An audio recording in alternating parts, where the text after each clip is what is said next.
DevFest Scotland online. We're very happy and grateful to have Aldan with us, and he's going to be talking about LLM detectors and the attacks around it. So again, Aldan, thank you for coming and to join our sessions and to share your knowledge with our community. So yeah, you can start, and thank you again. Thank you. Thanks a lot. Well, I hope it will be interesting. I'll tell. I'm gonna try to be like a little bit concise. Like I won't, make it super long because I mean, there's like a lot of things that we could say about homoglyphs and homoglyph-based attacks, but I'll try to, cover the basics at first, and then we'll jump into the details a little bit.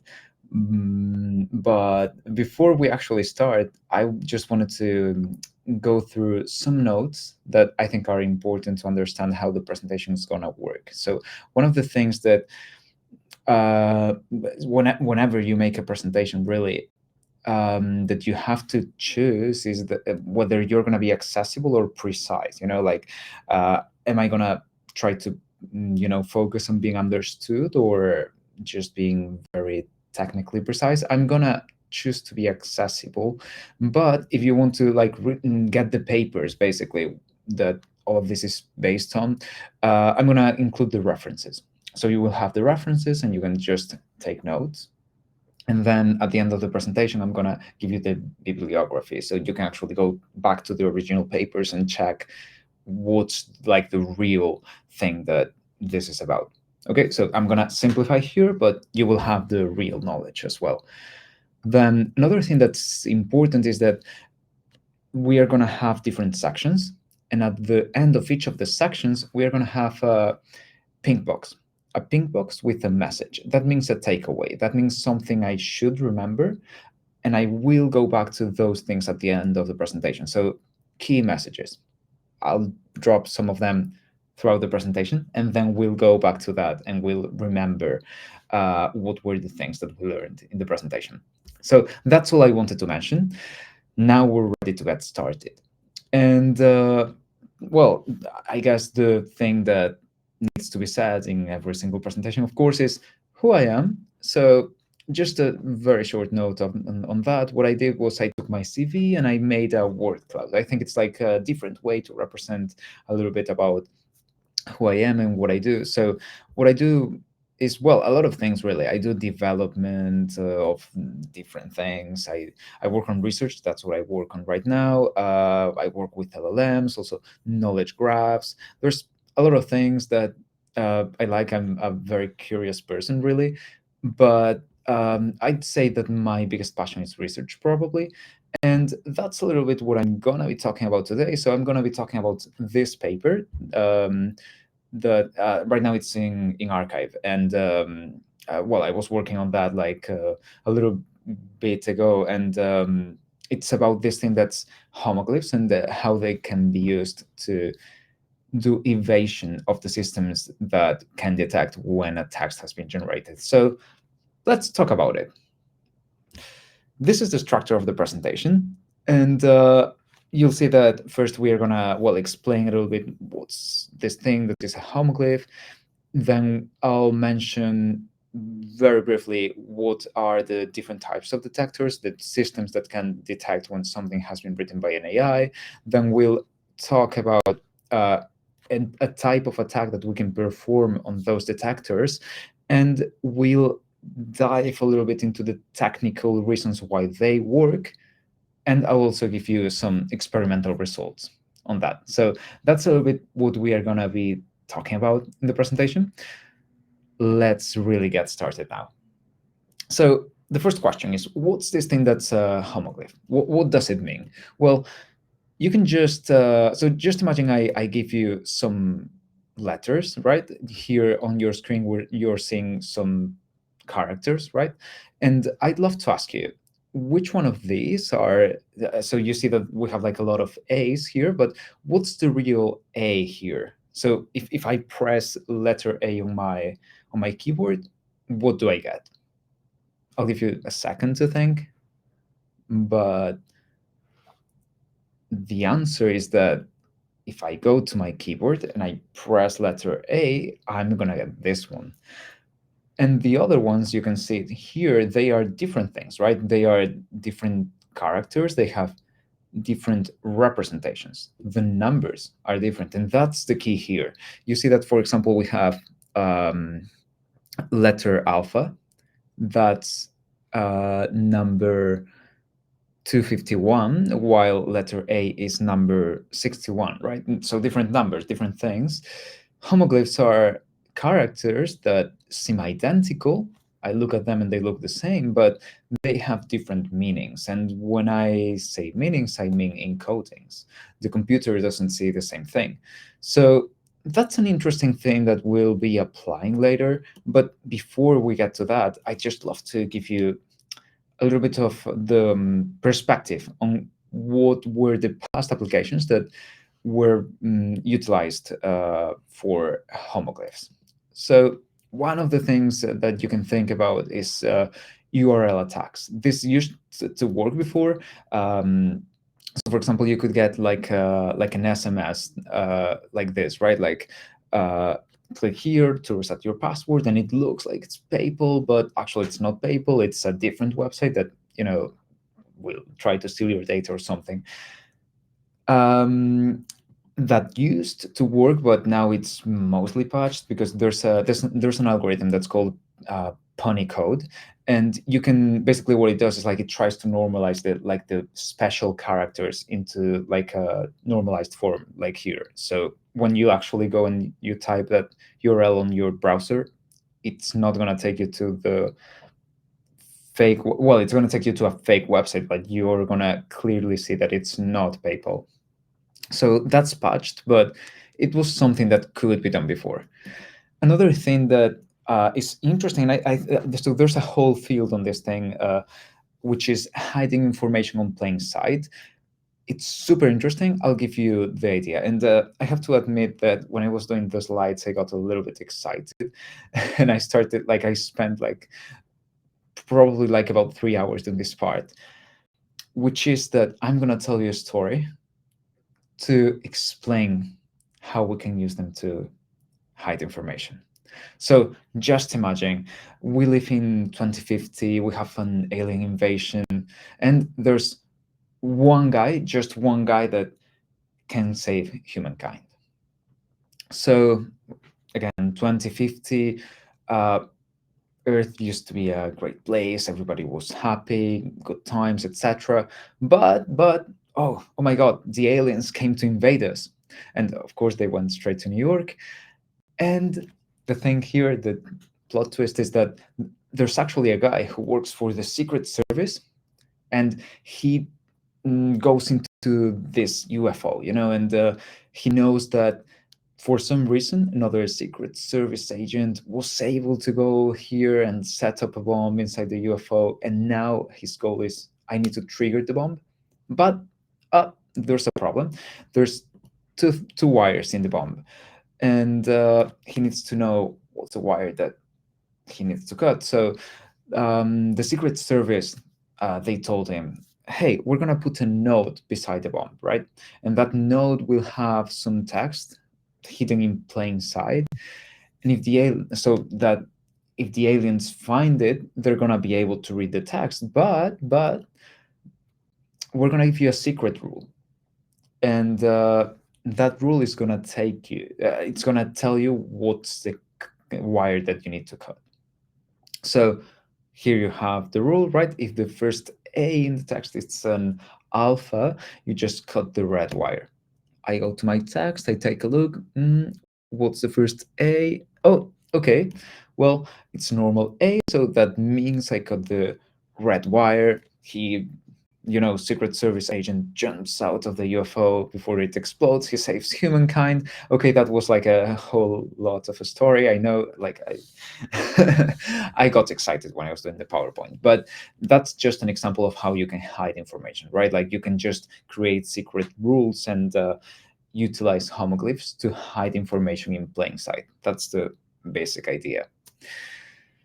I promise the rest of the slides are a little bit more normal, but in general, take away pink box.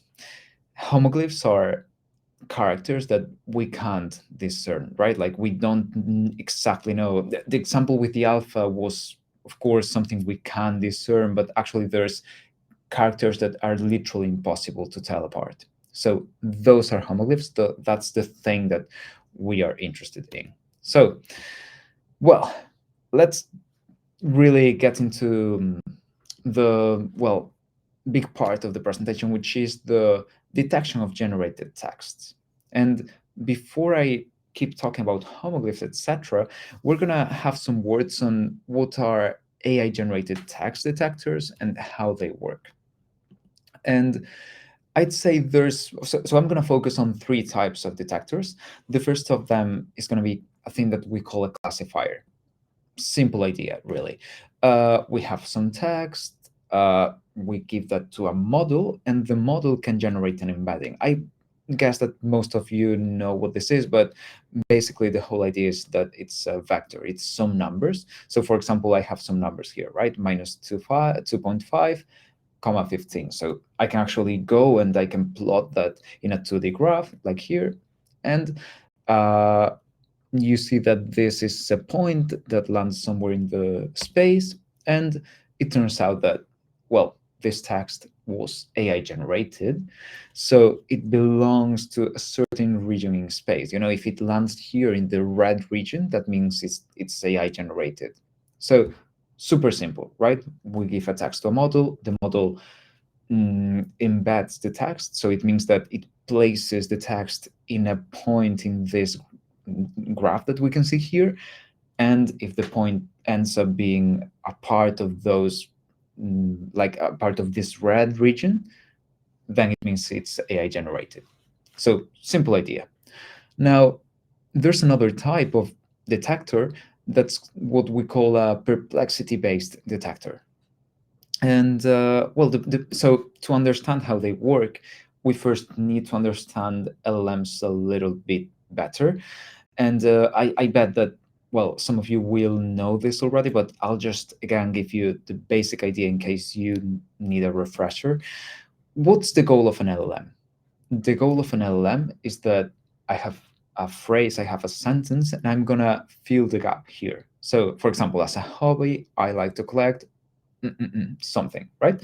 So I will take that text and I'm going to give that to an LLM, to a language model. And the everything that the language model is going to do is it's going to give me a distribution of probabilities. It's going to tell me what's the thing that should come here, you know? So for example, it's going to tell me, oh, well, I'm 30% sure that the next thing should be things, or I'm 21% sure that the next thing should be books. So again, just a probability distribution, right? And we can say, okay, I'm gonna pick one of the words that the model is telling me I should pick. For example, we can pick the second one, right? Like we can pick books here. So that means that we are gonna take the text and we are gonna fill the gap with that word. And now it's being AI generated because I picked one of the words that were on top of the distribution, right? So that's an AI generated phrase. And you can compare that with something that has not been AI generated. So, for example, let's say bracelets, right? If we went back to that same distribution, where's bracelets? Well, I mean, I just like this is not real data. I just completely invented the data, but it's just to give you the idea. Maybe bracelets would be down below, you know, like 0.01% probability, so super low probability. What that means is that if I have some words that have a high probability, that means that I will have what's called a low perplexity. That means that it's going to be AI generated. If I have a word that has low probability, that means high perplexity. The model doesn't expect to see that word, so that means it's human. It's a person that actually wrote the thing. So we can just repeat this thing for the whole text and we get a prediction. So that's a little bit about how they work, right? Simple idea. Something that's perhaps more advanced, I'd say, it's this thing that's called a watermark. And I think it's very interesting, but also it's a little bit trendy now because it's all over the news. Um, Basically, like OpenAI applies a watermark to their texts, so it's gonna be possible, maybe in the future, to know if today you wrote something with ChatGPT. Just imagine today I wrote, like, I don't know, I write my thesis with ChatGPT. Well, maybe 5 years in the future, it will be possible to know that I did this thing in the past, because there's a watermark that's embedded in the text. So right now it's something that's being, well, talked about quite a bit. And what is it really about? Well, I'll reuse the example from before. So we had a probability distribution, right? We had this sentence, we ran that through our model, and we got a probability distribution. And what I do with watermarking is I'm going to have a rule. I'm going to give you a very simple rule so you can get like a little bit of the idea. Let's say that the rule is you pick the nth word. And how do you choose n? Well, n is the number of letters that you have in the previous word. So, for example, as a hobby, I like to collect. Collect has 7 letters, so I'm going to go to the probability distribution and I'm going to pick the seventh word. So that means plants. So if I'm using a watermark, what I'm going to do is I will write necessarily, as a hobby, I like to collect plants. That's watermarked. And the idea here is that we will repeat this process for all of the words that we write. So in the end, we will have a text that will follow this rule, right? So if a lot of words follow our rule, then that means that our text is artificial. So takeaway, what's the general idea here? Well, if we want to detect AI generated texts, there's different things that we can do. Each thing works a little bit differently, but it all comes down to somehow analyzing the text that has been written, right? Great. So let's go back to this idea of the homoglyph-based attacks, because now we're gonna actually look into, well, how can we try to evade the detector? So what can we try to do? And the idea is pretty simple. I think probably you can already see it coming. So like, let's say that we have some text and I change some of the characters with homoglyphs. So I replace some of the letters, right? So here you can see that I had something on the left, and then I have something that looks the same, but it's not the same on the right. And you can see that when I tokenize the text, so that means when I process the text, it becomes something completely different. I highlighted in red the different numbers. So absolutely different, right? Mm, if this is what we had at the start, now when we change the text and we put homoglyphs here, this is what we get. The text becomes unrecognizable. There's no way we understand what it says. So, well, I mean, as humans, we can understand, but the machine doesn't see the same thing. Right?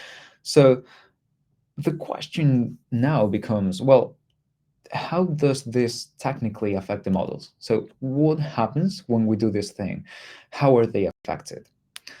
And that's super interesting. I'm going to dedicate a few minutes to talk about that. So the first of the systems that I was talking about before is this thing that's called a classifier.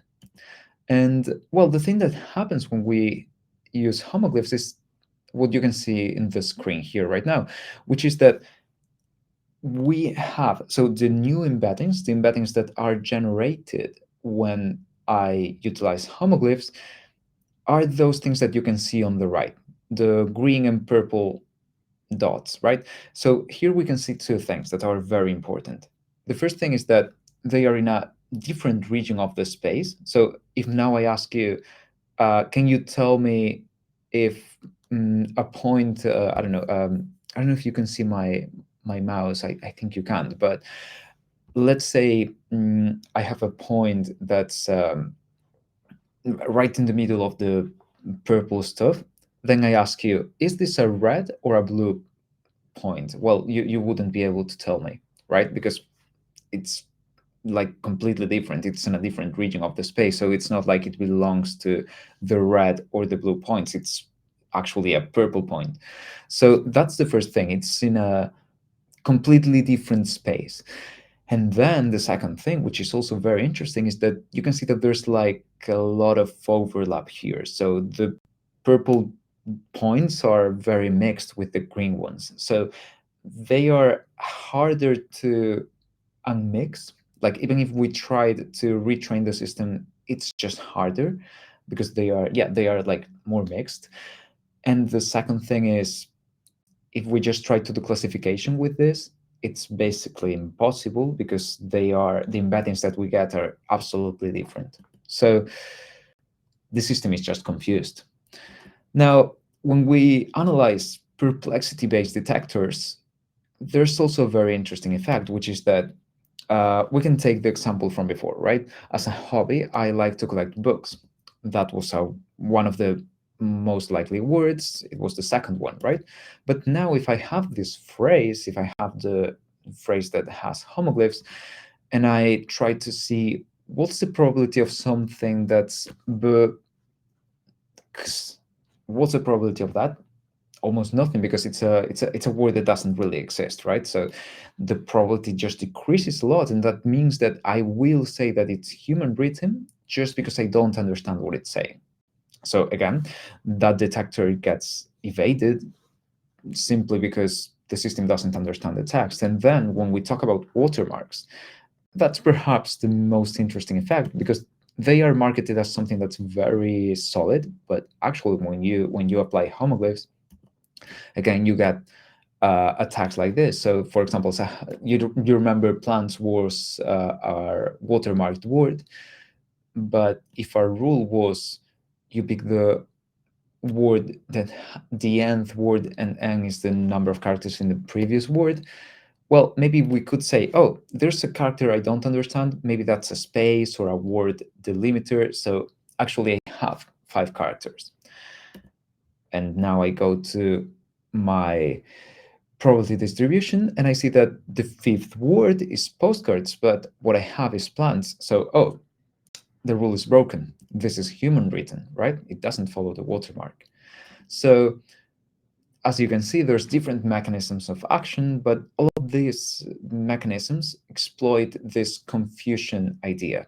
We try to just get the system to not understand what is written here. So very interesting from a technical point of view, but the question becomes, how effective is this? Like, give me numbers, right? Does it really work, or is it just a nice idea that doesn't really translate to reality? Well, I'll give you the results. So in the paper, what we were doing was that we took like a few human and AI texts, and we rewrote them. So we utilized different replacement percentages, 5, 10, 15, 20%, or everything we could replace. And then we run the original and the replaced texts through, well, a lot of different detectors. The results are very interesting. So I'm going to show you a table now where you will see a lot of red things. That means that the attack is effective, basically. But let's focus on one of the examples and then understand the rest of the table. So I'm going to take the first row here. And that first row, what it's telling us is that when we don't perform this homoglyph-based attack, what we have is something like this. So what we see here is that we have a detector that is very good because it's classifying almost everything that is human as human and almost everything that is generated as generated. We want to see this diagonal distribution here. So that's great, but what happens when we actually rewrite the text? Well, the thing that happens when we rewrite the texts is this. Everything is classified as human. Everything, including generated things. So the system doesn't work. And that's what you can see in the table. What you can see is that when we don't do anything, when we don't attack the system, well, depending on the systems, some are better, some are worse, but there are systems that really perform very well. The problem is that those same systems, once we start rewriting the text, they become completely, well, inaccurate, right? We can completely evade them. So that's an important thing to well highlight. It's a really effective attack. All of the detectors that we tested, they just stop working completely. So strong implication, right? What does this mean really in, like, from a societal point of view? Well, you can think about Twitter bots. We If they start using homoglyphs, maybe we wouldn't be able to detect that they are bots. Or academic misconduct, copying or things like that. We could talk about fraud, social engineering, identity theft. Maybe we could talk also about the loss of trust in media in general.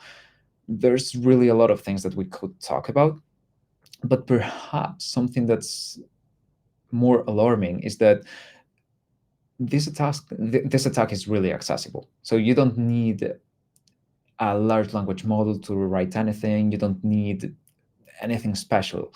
Most of the attacks that we try to perform, there's other attacks, right? But most of them are things that are very computationally expensive. They require a lot of power, a huge GPU. This attack is super simple, super easy to perform. So the access barrier is nothing. And that means we have, well, a lot of risk here.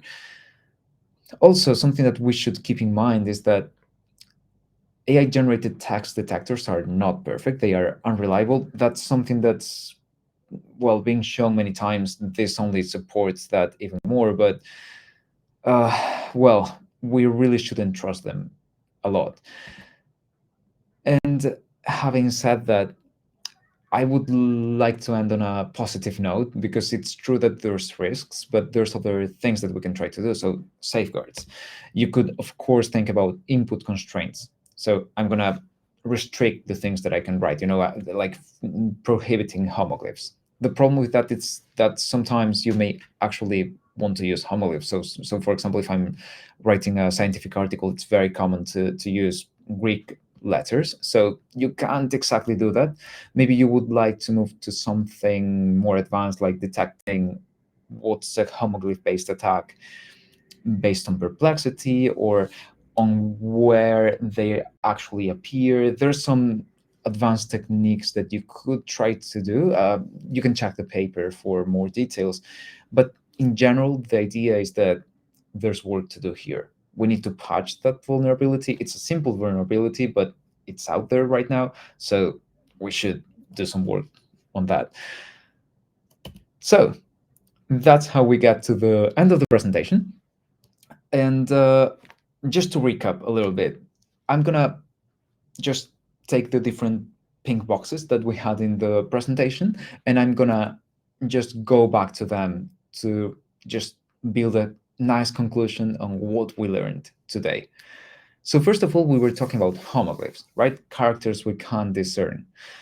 Then we learned about how the different techniques to detect AI work, and we saw that homoglyph-based attacks have the effect of making the text seem unrecognizable. So we have different ways that those attacks work, but all of them exploit this idea of confusion. It's a very, very highly effective attack. It renders all of the detectors that we tested completely ineffective. And also there's a very low barrier for access. So that means an increased risk.